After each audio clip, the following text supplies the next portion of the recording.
Everybody quiet, please. Happy Labor Day.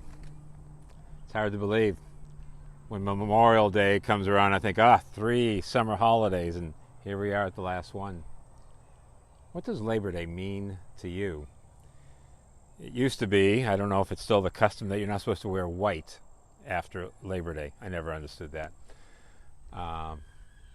But Labor Day, it was established in 1882 and then eventually signed into law by President Grover Cleveland, and it was to acknowledge and give thanks for the labor forces of the United States, for their achievements, for how they had contributed to the strength and the wealth and the health of the United States.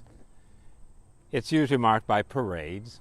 It is said that the parade in Pittsburgh is one of the largest in the country, the largest being Brooklyn. So there you go. All a little trivia on Labor Day. You don't pay anything extra for it. It's just free for you today. But I would hold out to you that Labor Day, of course, for a lot of us has become marking the end of the summer. It's one last chance or one last excuse to take a break and get a holiday and rest. So why don't we do that? Why don't we rest from our labor? My invitation to you would be this Labor Day, rest from your labor. And I hold out to you this Bible verse. Come to me, all who are weary and heavy laden, and I will give you rest. Take my yoke upon you, learn from me, for I am gentle and humble in heart, and you will find rest for your souls. My yoke is easy, my burden is light. There was a time in my life about 15 years ago where I dedicated 365 straight days to meditating and praying over this section of Scripture. I just felt that I needed to pay attention to it. My life tends to always be very, very hurried. A lot of that's my own fault. Dallas Willard, one of my writing heroes, one time said, "Hurry is the great enemy of our spiritual life. We must ruthlessly eliminate hurry from our life." Wow. How do you do that? We live in a culture, we live in a time when everything is focused on self. And I found this quote, "If you're empty, you need to fulfill yourself. If you're stressed, learn how to take care of yourself. If you're on a job interview, believe in yourself. And if you're at the tattoo parlor, learn to express yourself. And if somebody dares to criticize you, you have to love yourself. And if you're not getting your own way, you have to stand up for yourself. And if you're on a date, you ought to be yourself." But what happens if yourself is a train wreck?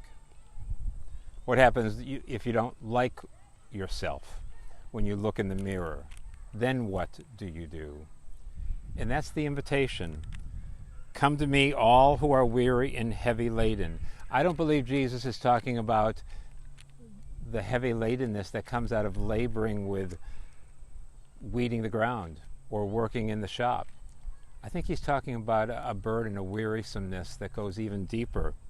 Come to me, all who are weary and heavy laden, I'll give you rest. Take my yoke on you, learn from me. It's the only time Jesus ever says this, learn from me in this. It's fascinating. Why this? It would be the one place where he says, learn from me. For I'm gentle and humble in heart, and you'll find rest for your souls. Rest for your souls. The rest for our souls goes deep because, first of all, it is rooted in this. I don't have to earn God's favor. I can't. I don't have to earn my salvation. I can't. He has already done that for me. I can just focus on the cross. I can focus on his unconditional love, and I can just rest in that I have nothing to prove. God's not going to love me any less tomorrow than he does today. And God's not going to love me any more tomorrow than he does today. And to me, that is glorious news that gives my soul rest and just causes me to sigh. But sometimes finding rest for our soul isn't just being in the Bible or being in prayer. That certainly is a way to rest. Sometimes it's just looking at beautiful flowers and, as they say, stop and smell the roses. And literally, to smell them, the fragrance, the aroma.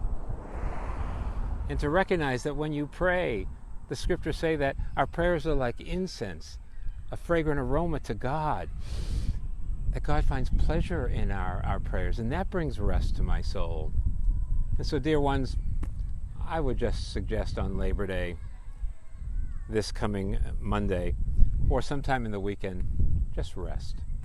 Take a walk, marvel at creation, take in the fragrances, and just stand in awe of a God who has done it all for you.